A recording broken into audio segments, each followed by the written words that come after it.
Hi everyone, you've got John Keehler, partner at Runner, Hey, I'm Reagan, CEO here at Runner. and today we're going to be starting off the new year right by talking about Salesforce's annual 2018 State of Marketing report. It's got some really great foundational things for you to figure out in your marketing this year. This year they surveyed about 4,000 marketing leaders. It's across the globe. So they do US as well as around the world. Really great information in it.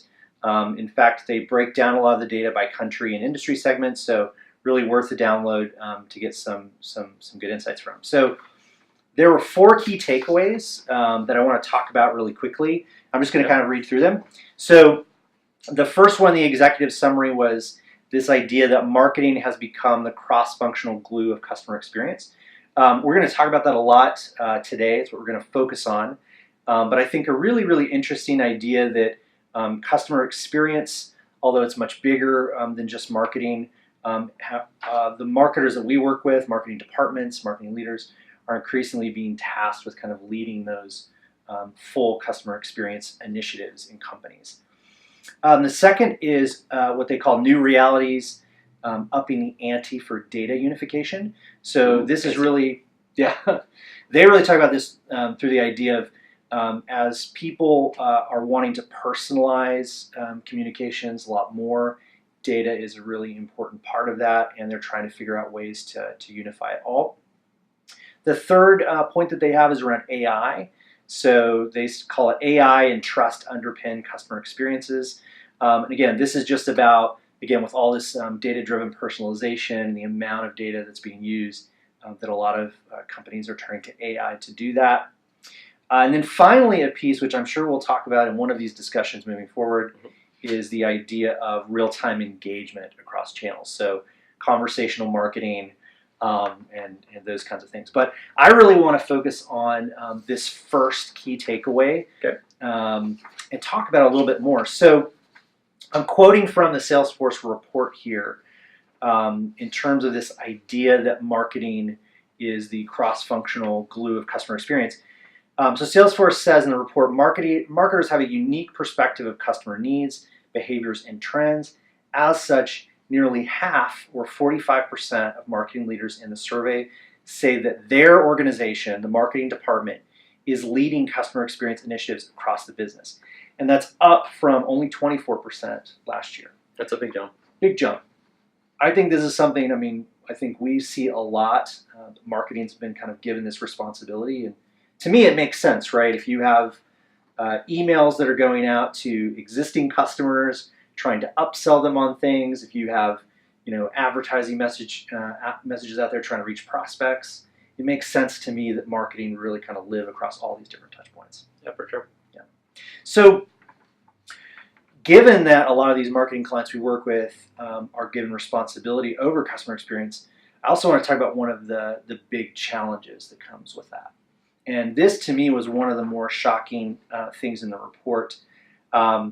Salesforce says the average number of data sources used by marketers is 15.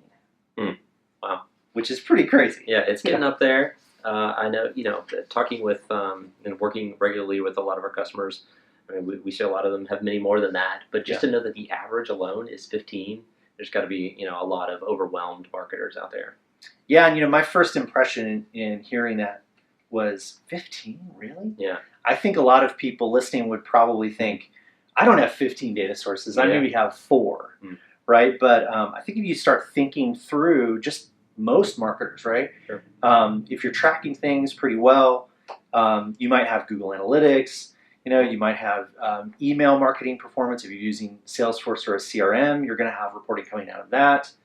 If you're doing, unique phone numbers, you're going to have call tracking metrics, tracking your net promoter, reputation stuff. Yeah, if you're concerned about reviews, you'd be monitoring, how quality your reviews are coming off of sites like Yelp or Google Reviews, right?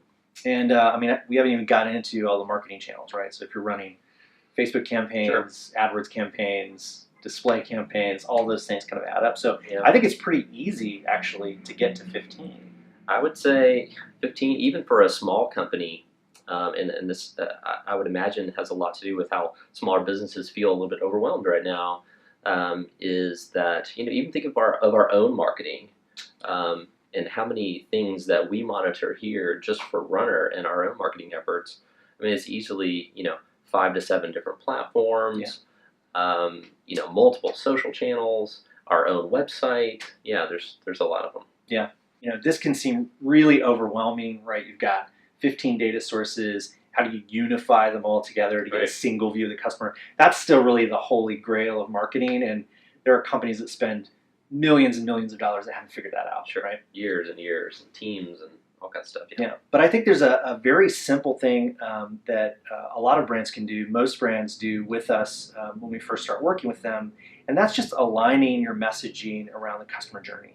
So one really interesting note from last year's Salesforce State of Marketing report was that half of marketers said they use identical messages across channels. So they're just broadcasting the same thing out everywhere.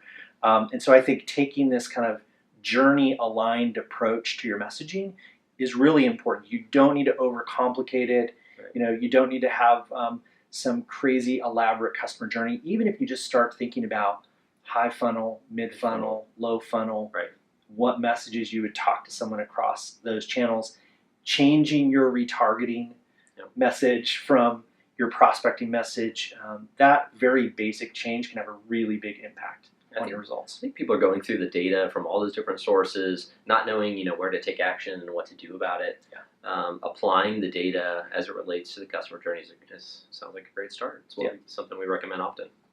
So the second thing that I found pretty shocking about the report was about alignment between sales and marketing teams. Yeah, I love this one. Yeah, so Salesforce is saying as a part of this report that alignment between sales and marketing is the default, right? That the majority of marketing departments, they say 52%, are sharing common goals and metrics with sales. Yeah. This set off my spidey sense a little bit. Yeah, and here's what I'm saying. I'm not sure how Salesforce is defining the word default these days, but I'm here to tell you that's not what our experience is, right? For sure. I mean, most people are really, really struggling with a true alignment between the marketing department and the sales department. Yeah. I don't know what the majority, I mean, they said 52%, right? So I definitely don't call that default. I barely call that a majority. But it's a lot of companies really struggling with this for sure. And this is something I think that we are particularly good at. I think we run up against this a lot with our clients. And so what do you feel like are ways that sales and marketing can become more aligned? Man, so I love this topic, right? I'm very passionate about that. And one thing that, I think sets Runner apart from a lot of agencies who are just kind of focused on the marketing experience, I would say the number one thing that companies can put into place to take action on alignment is an SLA, a service level agreement. And it's, it doesn't have to be a legal document. It sounds like one. It's just an internal structure for the sales division and the marketing department to follow together, where they agree on certain things. Yeah. When does a marketing lead become a sales qualified lead?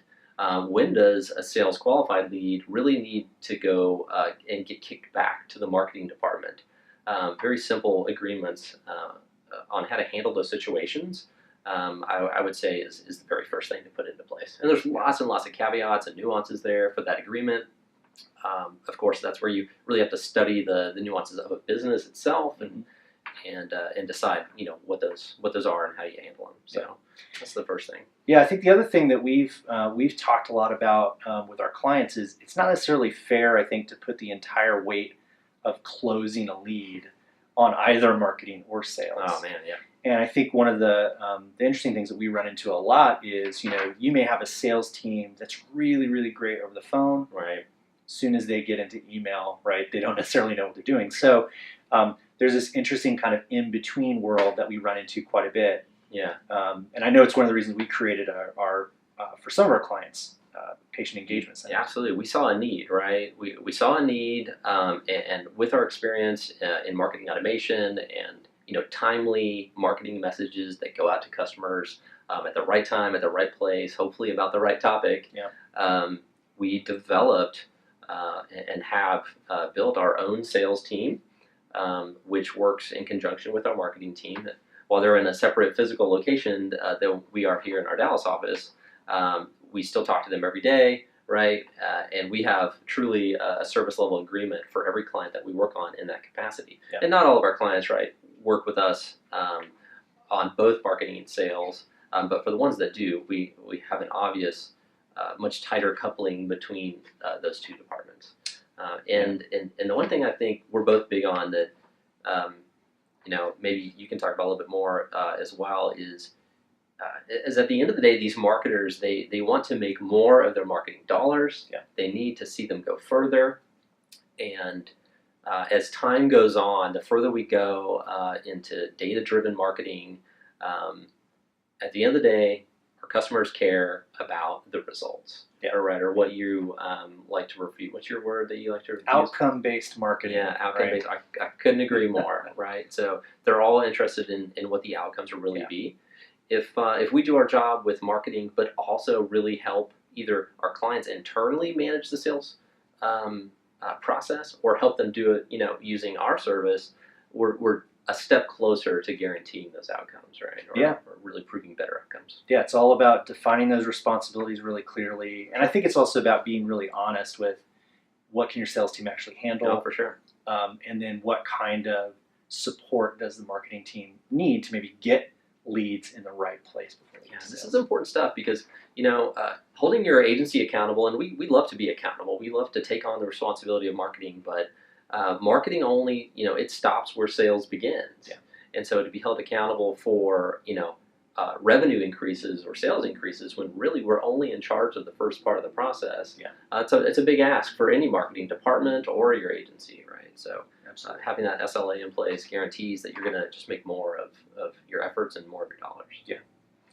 Great. So hopefully everybody enjoyed our first video, and we'll be back with more.